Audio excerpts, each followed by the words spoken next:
A família costuma ser o melhor e mais seguro espaço para o crescimento de uma pessoa que nasce livre e quer ser feliz nesse mundo.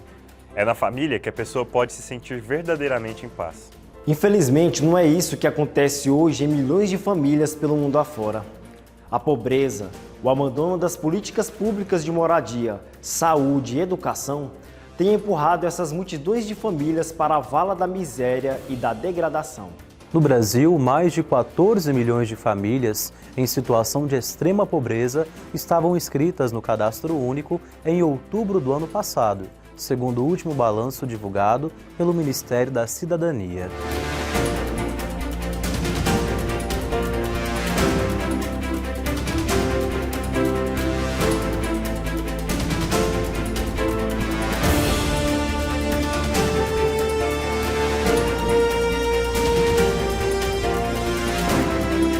O total de famílias que vivem na extrema pobreza no Brasil equivale a quase 40 milhões de pessoas com renda per capita de até R$ 89.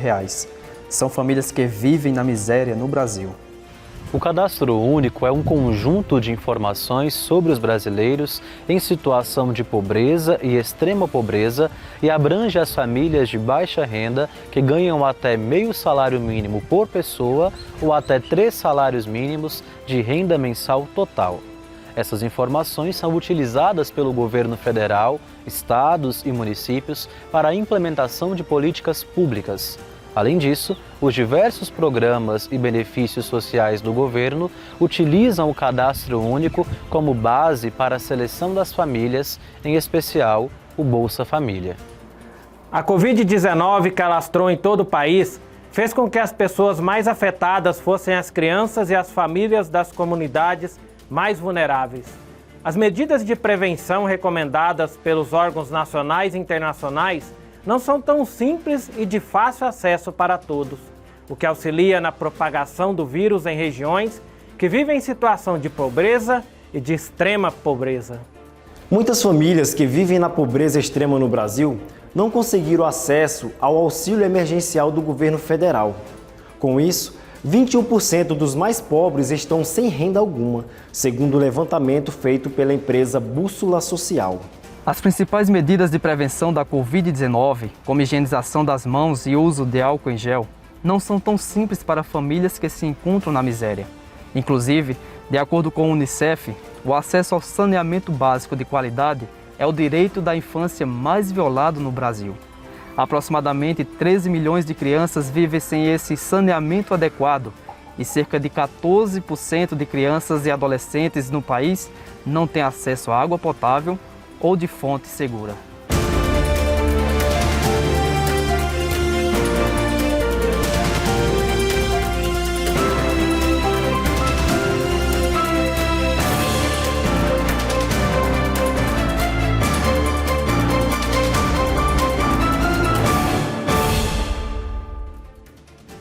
Uma organização evangélica norte-americana chamada Compassion traz um retrato cruel das famílias pobres no mundo inteiro. Bilhões de pessoas em todo o mundo vivem em extrema pobreza, quase 10% da população mundial. São quase 700 milhões de pessoas vivendo abaixo da linha de pobreza e, segundo o Banco Mundial, elas têm menos de $2 por dia para viver. Quase metade do mundo, ou seja, quase 4 bilhões de pessoas, vivem com uma renda familiar inferior a $3 por dia. Os extremamente pobres vivem sem o apoio, à margem, vendo o crescimento econômico e a prosperidade passarem por eles. Eles são evitados pela economia mundial. Eles vivem vidas abundantes na escassez, sem comida suficiente, acesso à água limpa ou saneamento adequado, sem acesso a abrigo seguro, cuidados de saúde ou educação. Até o meio ambiente ataca os pobres. Quando a natureza ataca, os pobres do mundo são os que mais sofrem. Mais de 1.300.000 pessoas foram mortas por terremotos, furacões e tufões. Nos últimos 20 anos, foram os países mais pobres do mundo que mais sofreram o impacto da devastação. Segundo a organização ActionAid, uma entidade independente que luta contra a pobreza, as famílias pobres são atingidas de forma irregular pelo mundo afora, ou seja, afeta o mundo todo, de norte a sul. Ainda assim, é possível identificar as áreas onde se encontram os países mais pobres do mundo. África subsaariana, mais de 42%. Sul da Ásia, quase 19%. Ásia Oriental e área do Pacífico, um pouco mais de 7%. América Latina e Caribe, quase 6%. Esses dados referem-se ao total da população que vive em condições de extrema pobreza. Isso significa que quase 430 milhões de pessoas vivem em extrema pobreza. Na lista de filmes que retratam a família brasileira, uma realidade escandalosa. Essa realidade é mostrada no documentário Histórias da Fome no Brasil. O filme faz parte do movimento Ação pela Cidadania. Foi dirigido por Camilo Tavares.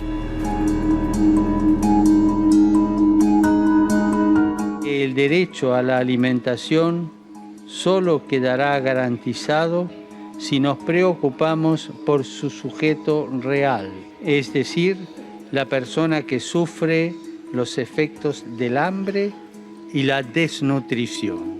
Carne, a gente não comia. Verdura também não. Era calango, preguiça, comia todo bicho que aparecia. Passar o dia sem comer e chegar à noite e não ter o que comer. Esse é um sentimento muito ruim. 800 milhões de pessoas ainda continuam passando fome no mundo. Estão concentradas na Ásia, mais da metade delas, e na África. A Europa, hoje, tem uma situação de volta da fome tradicional pela crise que está passando na Europa. O americano, infelizmente, tem bolsões de pobreza extrema, principalmente na população negra nos estados do sul. O Brasil sempre teve as desigualdades sociais, continua tendo, é um dos países mais desiguais do mundo. Entretanto, durante muito tempo, isso foi apenas um fenômeno natural.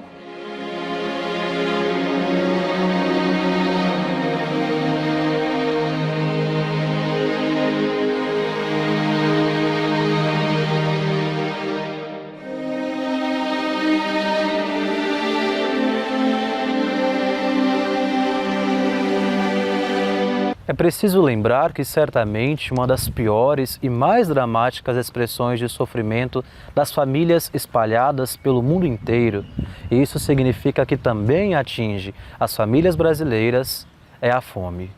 De acordo com o relatório da ONU sobre a fome, fome é o termo usado para definir os períodos em que as populações passam por uma grave insegurança alimentar, o que significa que ficam dias inteiros sem comer por falta de dinheiro, falta de acesso a alimentos ou outros recursos.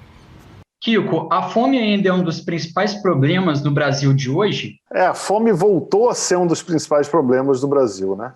A gente, em 2014, saiu do mapa da fome da ONU, depois de mais de quase 2 décadas com diminuição em relação a todos os indicadores de fome, melhoria das condições sociais da população mais pobre, redução da extrema pobreza.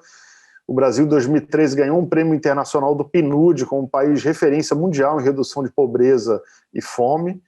E apenas alguns anos depois, já em 2018, o dado do IBGE já mostra que a gente dobrou a quantidade de pessoas em situação de fome e subiu em 30 milhões de pessoas as pessoas em situação de insegurança alimentar de uma maneira geral, né? Então a gente já chega em 2018 com uma piora muito significativa. São 85 milhões de brasileiros em algum grau de insegurança alimentar. Esse número era de 54 em 2014, quando a gente saiu do mapa da fome da ONU. O número de pessoas com fome eram de mais ou menos 5 milhões, chegou a quase 10 milhões em 2018. Então a gente vê uma piora muito significativa nos últimos anos. E obviamente que a Covid ela tem um fator muito significativo em relação à aceleração de um processo de fome no Brasil, mas é algo que já vinha acontecendo. Isso aqui é muito importante que as pessoas entendam. A fome não é consequência da Covid. A fome, a situação que nós chegamos de fome agora, ela foi acelerada pela Covid. A gente já ia chegar nisso daqui a 2 ou 3 anos se não tivesse a Covid. Então a gente está numa situação muito grave, porque a gente teve uma redução muito significativa de políticas públicas que apoiavam a questão da segurança alimentar, do Bolsa Família, de uma série de coisas que mantinham essas famílias de alguma forma com capacidade de se alimentar, e a gente tem um desmonte dessas políticas, né? Ao longo dos últimos anos, para vocês terem uma ideia, o Bolsa Família, o valor dele está congelado desde o governo Temer, né? A gente não tem aumento, não tem reajuste do Bolsa Família desde então. E só no passado, o arroz e o feijão subiram respectivamente 50% e 70%, né, o preço. Nós tivemos uma inflação de alimentos só em 2020 de quase 15%. Então, se a gente fosse pegar só 2020, esquecendo todos os outros anos, desde o congelamento do Bolsa Família, essas famílias que estão vivendo com Bolsa Família tiveram uma perda inflacionária de 30% a 40% do valor, né? Não tiveram isso reajustado e colocado no que eles consomem. Então, o que a gente vê, na realidade, é que há um impacto muito significativo na questão da fome, um aumento muito significativo, com o aumento do desemprego, uma série de outras questões, mas que as políticas que a gente tinha, de alguma forma, que nos permitiriam amenizar esse impacto, ter políticas de estoques de alimentos, ter políticas de transferência de renda, você conseguir, de alguma forma, ter programas de segurança alimentar para os pequenos produtores conseguirem produzir alimento e não ter que subir o preço do alimento, como aconteceu agora. Então, você tem um colchão de aprendizados que a gente teve, que nos fizeram ser referência mundial, que foram simplesmente desmontados. Então, a gente chega hoje numa situação que é uma das mais graves da história do Brasil, na situação da fome. Em todo o mundo, existem alimentos mais do que suficientes para alimentar a população global, mas cerca de 690 milhões de pessoas ainda passam fome. Após um declínio constante por uma década, a fome mundial está aumentando, afetando 8,9% das pessoas em todo o mundo. Ô Kiko, agora na sua avaliação e também com base nos dados da Ação da Cidadania, o combate à fome no mundo reflete de alguma maneira na fome aqui do Brasil? Então, por enquanto, não, né? Porque o que a gente olha é o seguinte, a gente olha um mundo em situação de fome, né? E quando você tem uma situação como essa, onde todos os países praticamente estão em situação de fome, você vê os Estados Unidos, que é considerado um dos países mais ricos do mundo, tem mais de 40 milhões de miseráveis, né, que vivem em situação de insegurança alimentar grave, né? É muita gente também. Então, todos os países estão trabalhando os seus problemas de insegurança alimentar e, obviamente, não há capacidade financeira para se ajudar o mundo inteiro. A gente tem, como Ação da Cidadania, recebido apoios internacionais, mas muito tímidos. A grande verdade é essa, que as grandes instituições internacionais ainda não enxergam o Brasil no mapa da fome novamente. Isso é uma coisa importante de entender. O Brasil, apesar de a gente saber, por todas as estatísticas que têm saído, de que nós estamos de volta no mapa da fome da ONU, que é ter mais de 5% da sua população em situação de segurança alimentar grave, fome. O Brasil hoje tem quase 20 milhões, então a gente tem 10% da nossa população em situação de fome no Brasil. Apesar disso, a gente não tem esse título decretado ainda. A ONU ainda não formalizou esse processo. Isso deve sair muito em breve. Tem uma reunião, se não me engano, agora em agosto da ONU, que deve reavaliar esse processo do Brasil do mapa da fome, e se nos colocar de volta ao mapa da fome da ONU, a gente passa a ter o olhar internacional de um país que precisa de apoio internacional em relação à segurança alimentar. Em 2015, a ONU publicou um relatório mostrando que cerca de 690 milhões de pessoas em todo o mundo estão subnutridas. O último relatório da FAO, Agência da ONU para Agricultura e Segurança Alimentar, aponta que no Brasil, 2,5% da população passou fome em 2017. Isso corresponde a mais de 5 milhões de pessoas. Segundo a última pesquisa do IBGE sobre fome no Brasil, de 2013, 3,6% dos brasileiros têm insegurança alimentar grave. O índice correspondia a 7,2 milhões de pessoas no ano da pesquisa. A pandemia da Covid-19 somou-se a essa combinação já tóxica de fatores, aumentando rapidamente a fome no Brasil. Tem dados de uma pesquisa realizada no final de 2020, né? Então já captando aí praticamente 9 meses da pandemia, apontando, né, que cerca de 55% da população do Brasil, né, 116 milhões de pessoas, né, um pouco mais de 116 milhões de pessoas se encontravam em situação de insegurança alimentar, né, que é uma situação, por exemplo, da pessoa não ter certeza se ela terá alimento no dia seguinte. E cerca desse percentual, 19 milhões, que dá mais ou menos 9% da população do Brasil, em situação de fome, né? E esses números são números que não se verificavam no Brasil desde 2004, né? Então, uma marca muito preocupante e claro que a pandemia aí teve um impacto relevante nesse cenário. Além da questão da pobreza econômica, as famílias no Brasil são atingidas pela pobreza cultural que desencadeia um sentimento triste, a impotência. O documento preparatório para o Sínodo sobre a Família, em 2014, dizia algo que se aplica à situação das famílias no Brasil. Existe uma sensação generalizada de impotência em relação à realidade socioeconômica que frequentemente acaba por esmagar as famílias. É assim devido à crescente pobreza e precariedade de trabalho, que por vezes são vividas como um verdadeiro pesadelo. A gente está em uma situação muito difícil, uma crise econômica muito complicada e conjugada aí com a situação da pandemia, e as respostas por parte do Estado, elas têm sido insuficientes, né? A gente vê, por exemplo, que esse cenário que eu descrevi, né, de 55% da população em situação de insegurança alimentar no final do ano passado, ocorria quando a gente tinha um auxílio emergencial, né, de R$300, né? A gente passou 4 meses desse ano sem esse auxílio emergencial. Isso possivelmente agravou esse cenário. E aí o que a população faz é justamente se mobiliza, né? E a população age com solidariedade, né? Buscando aí ajudar as pessoas que mais precisam, né? A gente vê uma série de iniciativas surgindo justamente para tentar atenuar um pouco essa situação muito grave, né? Eu citaria uma entre elas, que é Tem Gente com Fome, né? Uma campanha nacional organizada pela Coalizão Negra por Direitos, que conta com o apoio da Oxfam Brasil, que busca justamente mobilizar aí, cestas básicas, né, para as pessoas que mais precisam nesse momento. Um flagelo que tortura as famílias brasileiras é a falta de trabalho. A taxa de desemprego no Brasil atingiu mais de 14 milhões de pessoas no ano passado.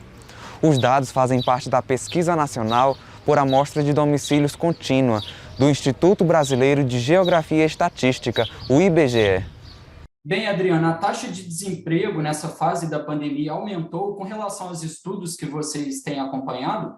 Sim, a taxa de desocupação, né, que é o indicador que mede o percentual de pessoas que está procurando trabalho, essa taxa ela está em 14,6%, o que representa cerca de 4,7 milhões de pessoas no trimestre encerrado em maio de 21, que está 14,7 milhões de pessoas que estão pressionando o mercado de trabalho, né?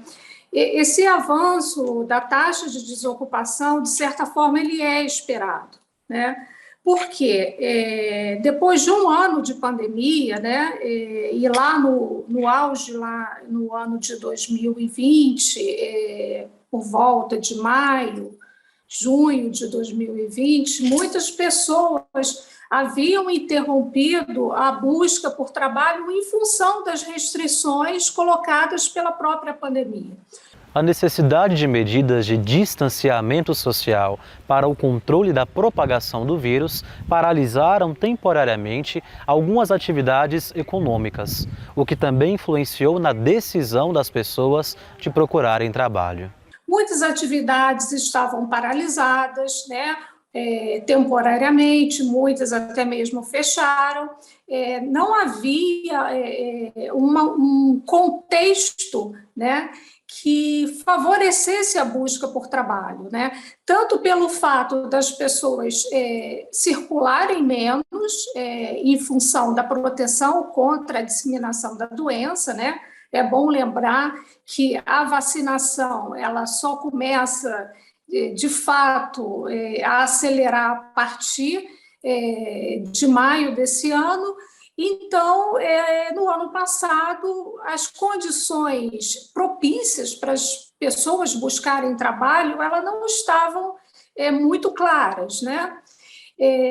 Com o passar do tempo, com o maior controle da pandemia, da disseminação do vírus e também com o avanço da vacinação, é natural se esperar que as pessoas voltem ao mercado de trabalho pressionando por uma vaga, né? Não se pode esquecer que, além do alto desemprego, as famílias lidam com o difícil e inseguro mundo do mercado informal. No final do ano passado, a informalidade no mercado de trabalho atingia mais de 40% dos trabalhadores do país. Isso significa que quase 40 milhões de pessoas convivem com essa instabilidade social constante. Trabalhadores informais estão enfrentando muitas dificuldades, né? A senhora pensa que isso pode diminuir essa atividade aqui no Brasil, sobre o trabalho informal? O que ocorreu lá no auge da pandemia, voltando lá para maio do ano passado, a gente teve, maio e junho, a gente teve um impacto muito grande nesse trabalhador informal, né?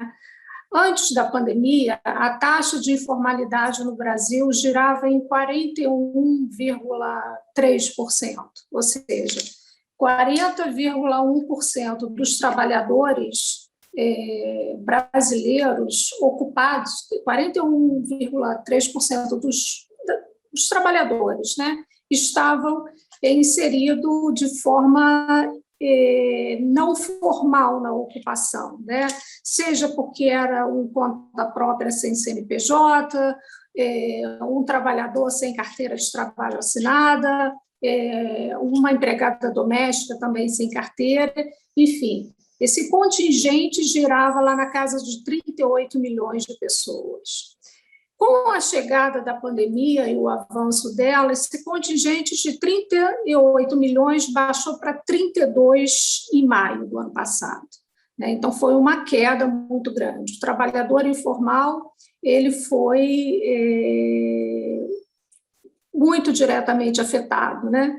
Até porque a gente sabe que para os trabalhadores formais, aqueles com carteira, foi desenvolvido o chamado Programa de Manutenção do Emprego, o BEM, né, em que aquele trabalhador com carteira se fazia um acordo com seu empregador, né, onde o empregador pagaria determinado percentual e um outro era complementado por uma política pública do governo e esse trabalhador mantinha um vínculo, né, por determinado período. O país tem bolsões de extrema pobreza que não conseguem acessar as instituições para solicitar benefícios sociais, como o Bolsa Família e o benefício de prestação continuada. Na pandemia, com a perda dos espaços de alimentação escolar, milhares de famílias no país passam por dificuldades ainda maiores. Apesar dos pagamentos de valores equivalentes ao consumo alimentar mensal das crianças, esse tipo de medida não atingiu todos os lares brasileiros e também deixou de garantir que as crianças pudessem ter uma alimentação variada, principalmente porque o valor passou a ser usado para a alimentação de toda a família, que muitas vezes não contava com outras formas de renda.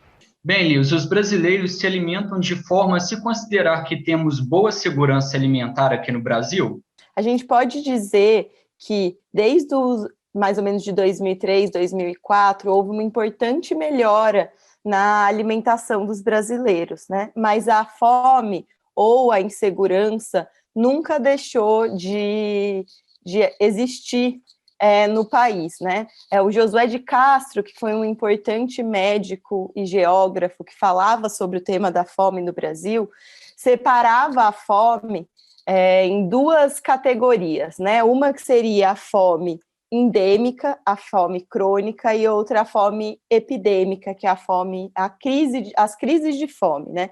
A gente está vivendo agora no Brasil, também em decorrência da pandemia, um aumento dessas crises de fome, né? Dessa fome que é uma fome aguda e que ela é mais extrema e que acomete as famílias, fazendo com que elas realmente fiquem sem ter nada para comer. No entanto, um outro tipo de fome, né, outros níveis de insegurança alimentar, que tem a ver com uma piora na qualidade dos alimentos, você não poder comprar o que você gostaria de comer, sempre existiu no país e não deixou de existir, mesmo nesses períodos de melhora da qualidade da alimentação. Então, eu acho que é muito importante a gente não deixar de pensar nesse outro tipo de fome crônica, né, que tem a ver com o que é denominado atualmente desses níveis mais leves de insegurança alimentar, que dizem respeito à qualidade da alimentação, a quantidade, mas não ficando sem comer, né? Então, você ter que reduzir algum tipo de alimento, a quantidade desse alimento, porque você não tem dinheiro para comprar. Só a diminuição no valor do auxílio emergencial causou uma transformação no cenário da fome no país. Se você faz um cálculo básico do valor de uma cesta básica nas grandes cidades e quanto uma cesta dura em uma família de 4 pessoas, sem nem contar com outros gastos, é possível perceber que os prognósticos são terríveis. Liz, agora pensando num futuro próximo, que tipo de prognóstico pode se fazer para o Brasil em termos de segurança alimentar aí para os próximos meses, né? Eu acho que a gente está num momento real de crise, né? No sistema que a gente vive, a alimentação ela está muito associada à renda para você poder comprar comida, né? E a gente está vivendo um período de maior desemprego dos últimos 15 anos no país. Então, essa situação associada com um período que a população que estava desempregada, também por causa da pandemia, ficou sem nenhum tipo de auxílio do governo, agravou de forma absurda o acesso à alimentação adequada dessa população. Nas pesquisas que eu tenho feito, eu tenho percebido como isso impactou diretamente e a gente está voltando para níveis de fome aguda que são muito graves. Então, a não ser que a gente enfrente isso de forma coordenada, né? A sociedade civil, que tem tido uma resposta muito importante em se organizar, em fazer doações, em se mobilizar, junto com medidas efetivas do próprio governo, a gente vai ter um prognóstico que eu diria que é muito pessimista. Assim. São João Paulo II dizia que, nos nossos dias, infelizmente, vários programas sustentados por meios muito poderosos parecem apostados na desagregação da família.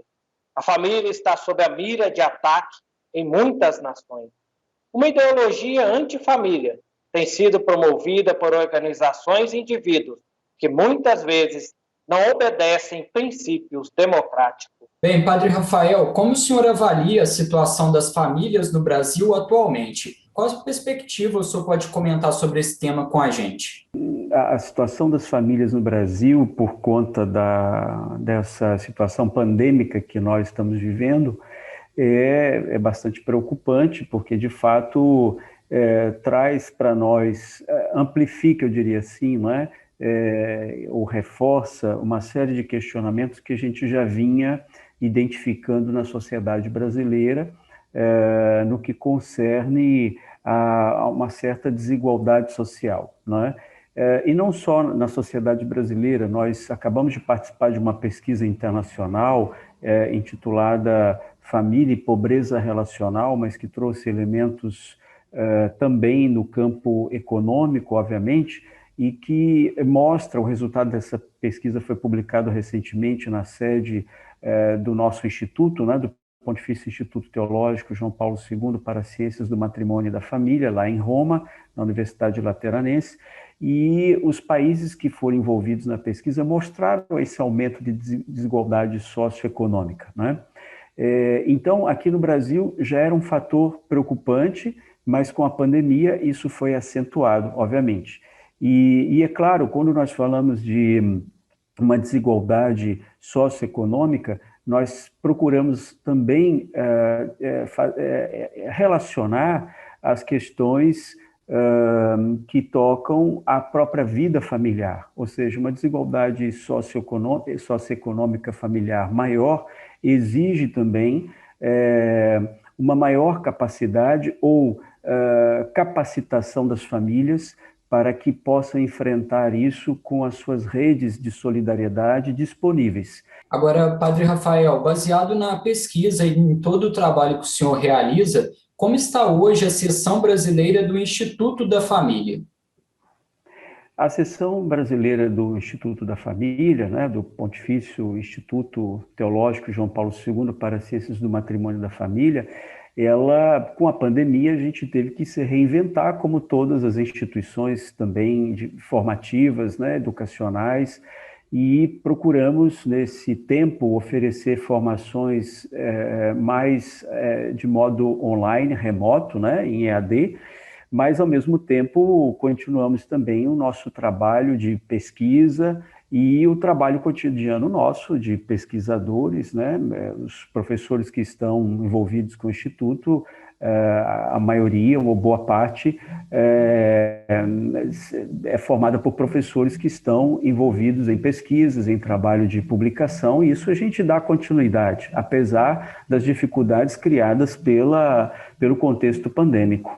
A seção brasileira do Pontifício Instituto Teológico João Paulo II para as Ciências do Matrimônio e da Família, comumente chamada de Instituto da Família, é um centro de reflexão e formação acadêmicas e pastorais, focadas sobretudo na família, mas igualmente nos temas relacionados à vida, à bioética, à ecologia humana, ao ensinamento social cristão, à política e à ética. Existem seções do Instituto da Família em 9 países do mundo: Estados Unidos, México, Espanha, Brasil, Benin, Índia, Austrália, Áustria, e a sede central está em Roma, na Itália. A seção brasileira tem sede em Salvador e foi criada em 1997 por vontade do cardeal Dom Lucas Moreira Neves, em diálogo com o Monsenhor Ângelo Scola, que era presidente da sede central do Instituto e, simultaneamente, reitor da Universidade do Latrão. Essa iniciativa teve apoio direto de São João Paulo II. Depois do intervalo, prossegue nossa conversa sobre a situação das famílias e trataremos dos principais motivos de sua desagregação no mundo, especialmente na América Latina e no Caribe. Até já!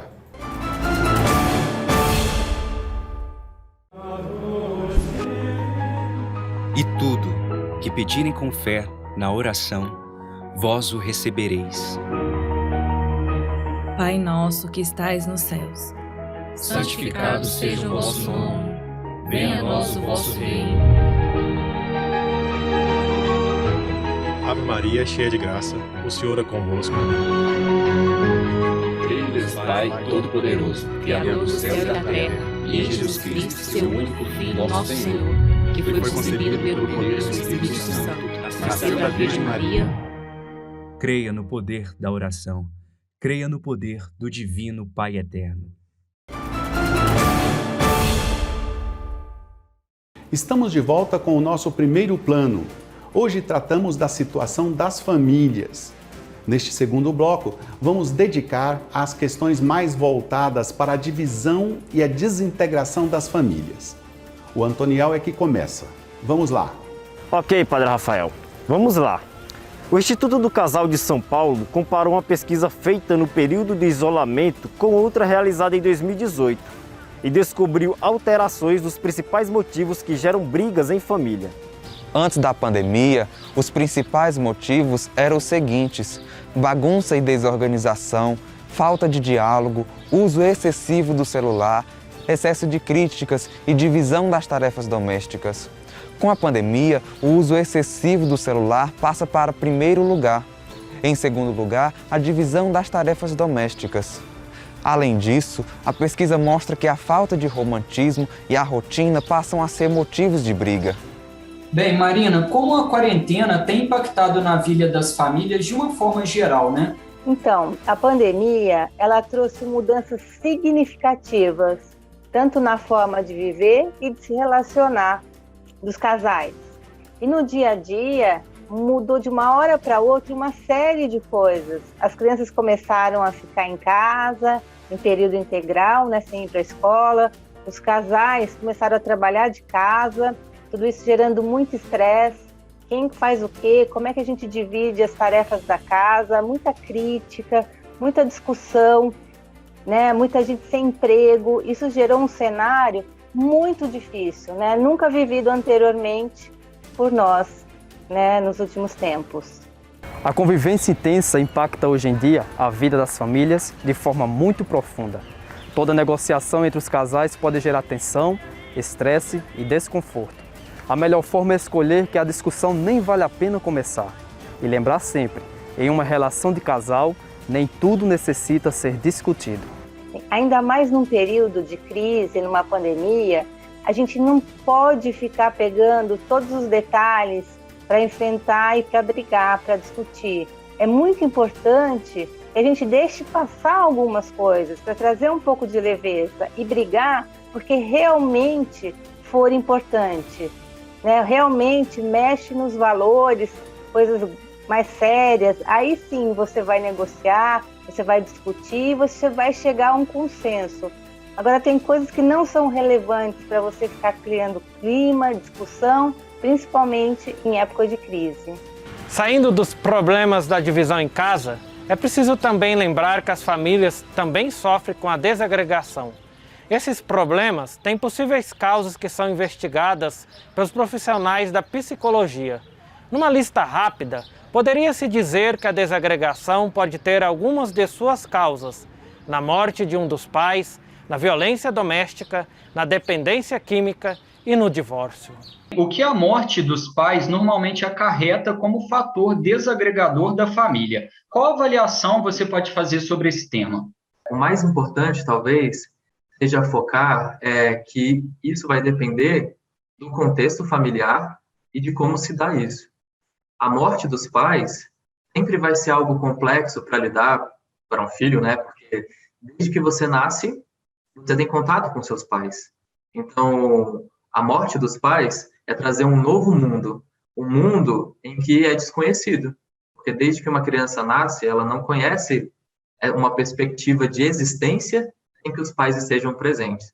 Então, quando nós estamos falando em lidar com a morte dos pais, nós estamos falando com processos de luto.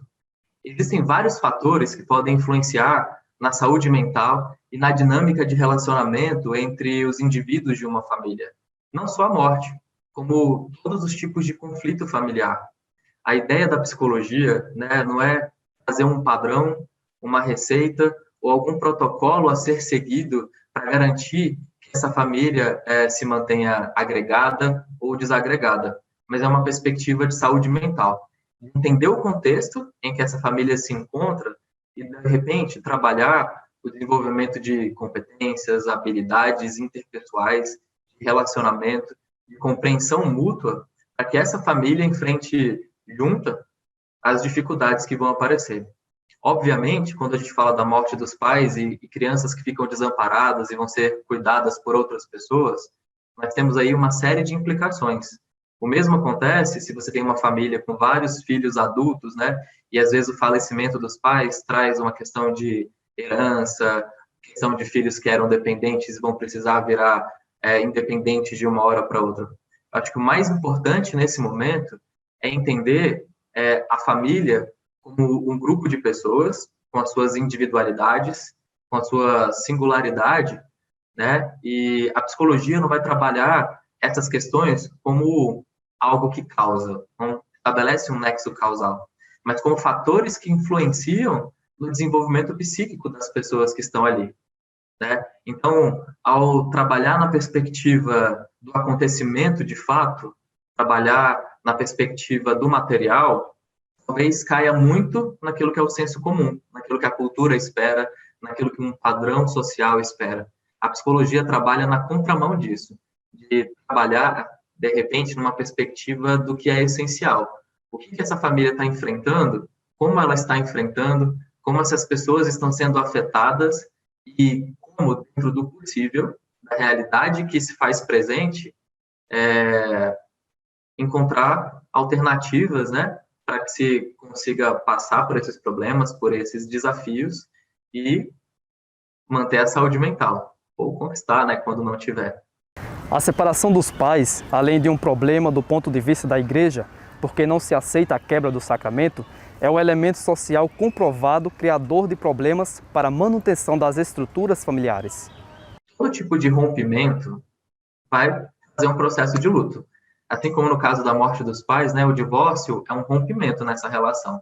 É uma relação que está permeada por sonhos, por desejos, por ideologias, por crenças daquilo que significa o casamento e crenças daquilo que significa a família.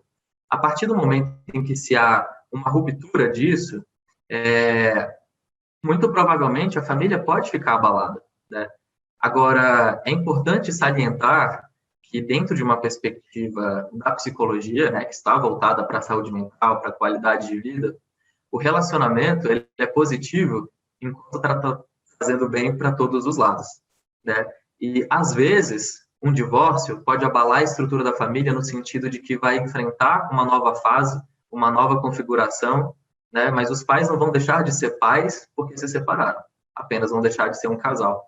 E a depender do preparo, das crenças e de como é a dinâmica desse processo de separação, pode ser que influencie muito ou não nisso que vocês chamam de unidade familiar.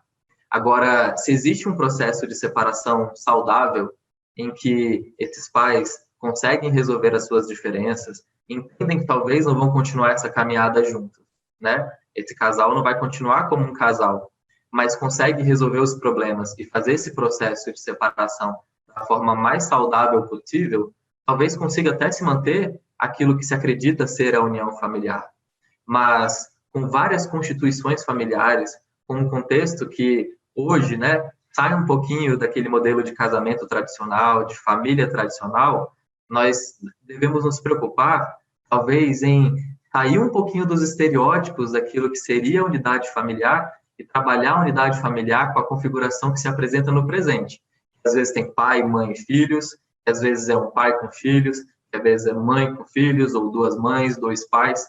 Uma perspectiva de família saudável é uma família que consegue se aceitar, trabalhar as suas diferenças, um processo de cooperação, né, e a disposição a conviver, trabalhar numa questão do coletivo, agir como um time. E isso não depende necessariamente da instituição casamento, ela facilita, né? Mas existem formas de se manter essa unidade, ainda que exista um processo de separação. A Escola de Pais no Brasil é uma entidade de grande respeito e lida sempre com os temas relacionados à família. Um texto de João Batista Atanásio, e publicado pela escola, traz um questionamento altamente pertinente.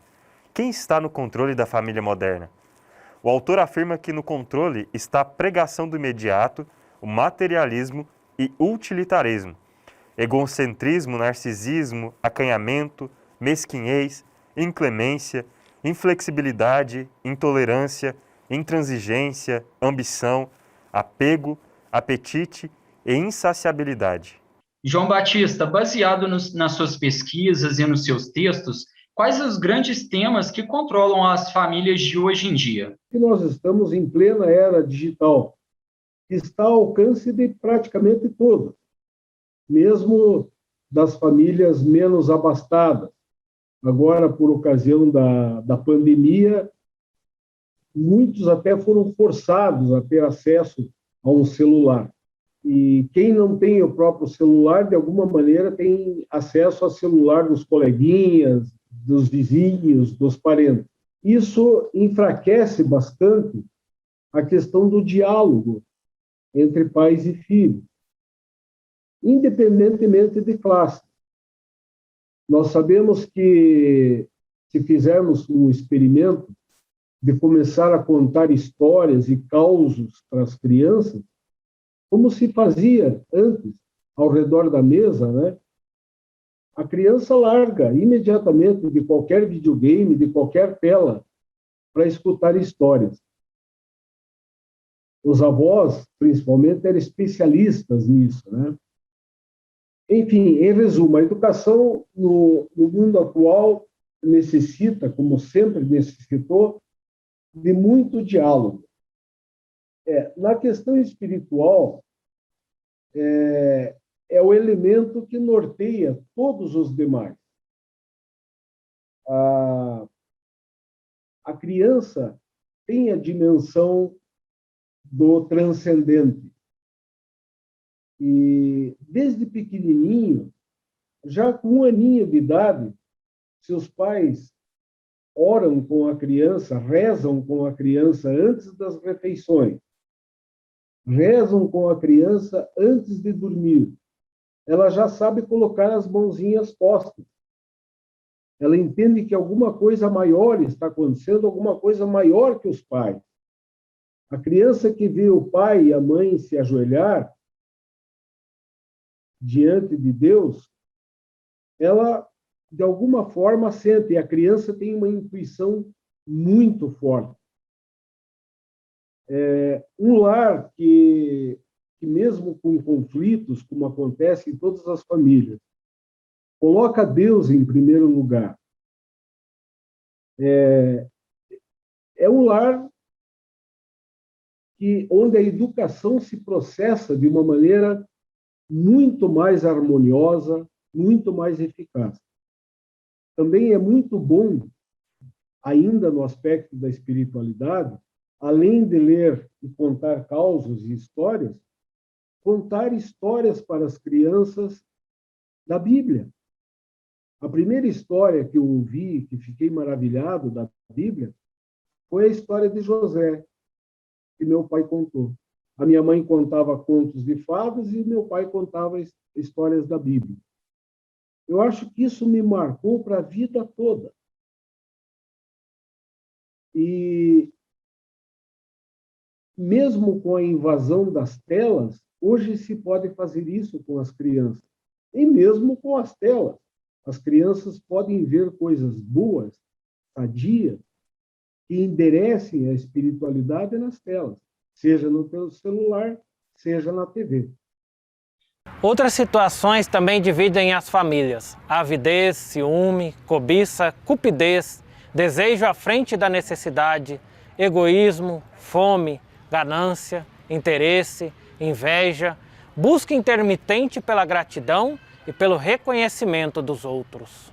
João Batista, agora ainda baseado nas suas pesquisas, a busca pelo reconhecimento dos outros pode impactar de que modo nas famílias brasileiras? É, sobretudo, desenvolvendo o valor da generosidade. A criança deve ir aprendendo que olhar somente para si, olhando somente para si, não consegue sobreviver. E vai aprender que a generosidade é muito mais do que lutar pela própria sobrevivência. Esse é um dos grandes valores para ensinar para os filhos. Mostrar empatia. A empatia é uma palavra bonita que significa se colocar no lugar do outro. Só que da empatia, a criança vai aprender, também numa perspectiva espiritual, a evoluir para a compaixão, que é muito mais do que empatia. É mais do que saber como o outro se sente. É ajudar o outro. Portanto, não é apenas chorar junto, é ajudar a quem chora. É o empréstimo espiritual. Muito já se profetizou sobre o fim da família. Contudo, nunca se falou tanto em conservá-la, mesmo quem a veja nesse mar de diversidades e formas. Porém, sempre com o que é essencial para mantê-la. Bem, Padre Anísio, o que significa conservar a família e seus valores hoje em dia? Nós estamos vivendo um momento muito difícil em nível global, que é a pandemia Covid-19, e nesse contexto, como em toda a história, a família tem uma importância significativa. A família ela é uma célula fundamental da sociedade e reflete diretamente a questão de valores, a questão das dificuldades enfrentadas. Tudo que se passa na família vai para a sociedade, tudo que se passa na sociedade vai para a família. Então, essa relação entre família e sociedade, ela é impossível de ser rompida. Então, conservar hoje os valores da família é fundamental. Nós percebemos que, dentro dessa crise, há uma carência de valores. E, como se tem muito refletido, a pandemia evidenciou a crise que nós estamos vivendo, seja na sociedade, seja na família. A própria dificuldade que os pais estão enfrentando de estar mais em casa com os filhos, um tempo mais longo dentro de casa juntos. Então, isso denota que nós temos uma família que está carente de presença, carente de união, carente de comunhão, onde a sociedade, no ritmo acelerado em que ela está, acaba, de fato, rompendo os laços familiares. Então, toda situação de crise é uma situação também de revisão, também de crescimento. E Papa Francisco, em 2016, com Amoris Laetitia, dedicou uma encíclica à família. Agora nós estamos no ano josefino, falando de São José como patrono da Sagrada Família. Então, no momento atual, a Igreja está se preocupando muito com a importância da família e com o significado que ela tem para a sociedade. Mansidão e bondade, palavras-chave de Santo Afonso para a sua família. Que essa reflexão ajude a você a colocar em prática os valores fundamentais da vida familiar. Estamos hoje numa sociedade muito rude, muito marcada por uma estrutura onde vale aquele que pode mais. Uma sociedade marcada pela corrupção, marcada pela falsidade, pelo engano. Triste ver a realidade aí das fake news, por exemplo, que circula nos níveis das redes sociais e causam um grande dano. Então, a família é convocada a ser esse espaço da verdade, esse espaço da partilha, da sinceridade. Então, colocar esses valores em prática, primeiramente, parte de uma tomada de consciência dessa realidade e tomada de consciência da missão que a família tem na sociedade.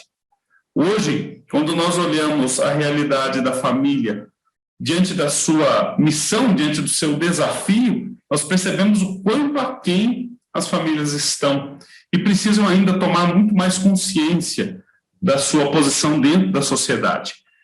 Tudo isso vem em decorrência de um individualismo marcado na sociedade atual, que é muito forte, onde cada um busca salvar-se, né? Busca aí dar o melhor de si para salvar-se a si mesmo, enquanto que a proposta cristã é uma vida de comunidade, uma vida de comunhão.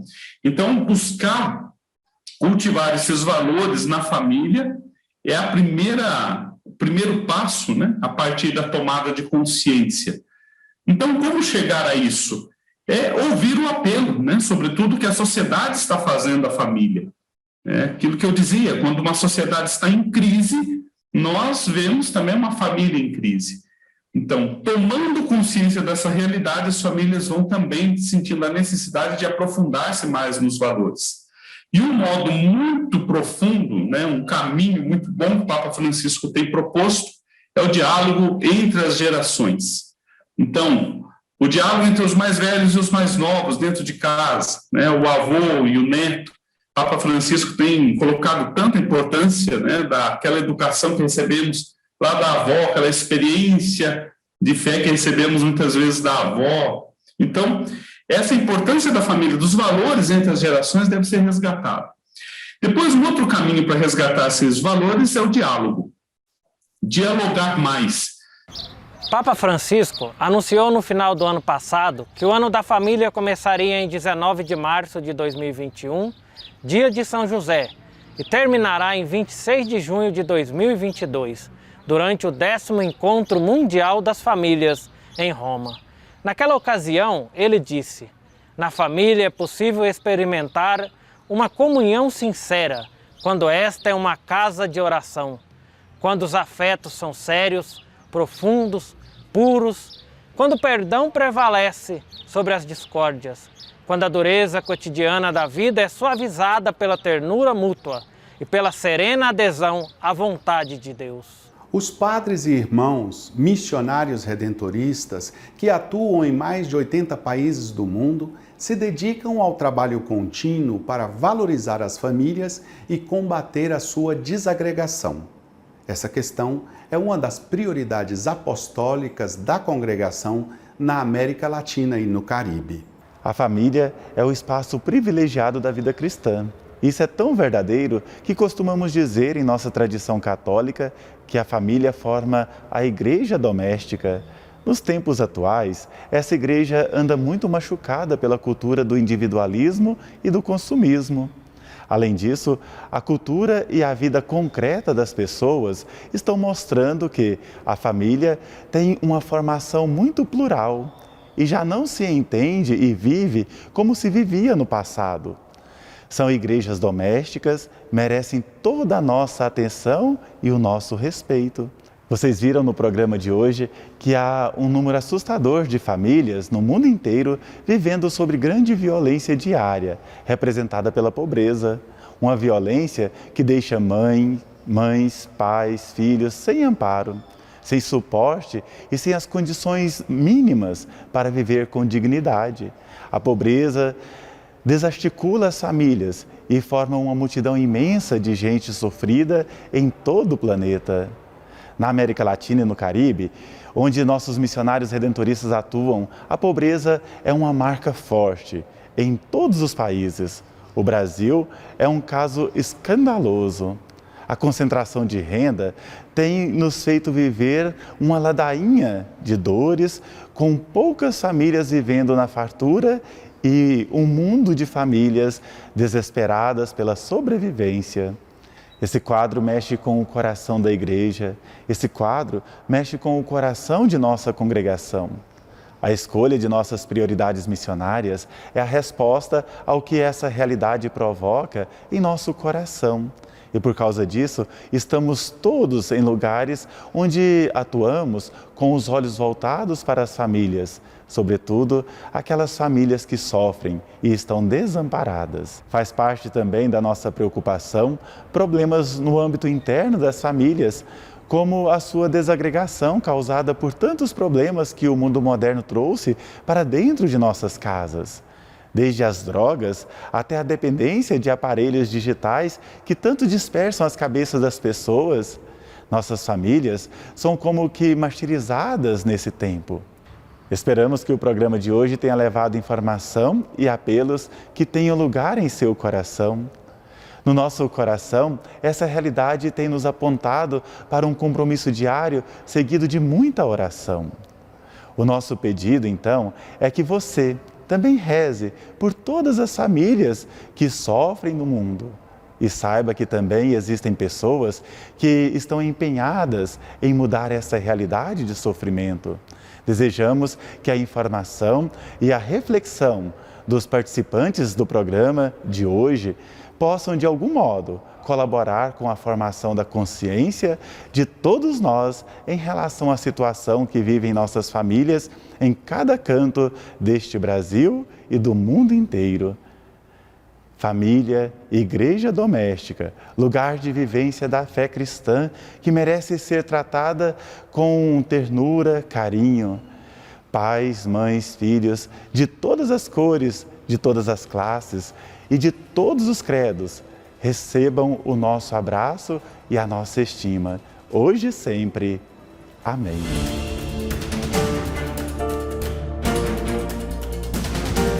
É na família que se aprende a viver. Em todo tipo de família, não interessa a sua composição.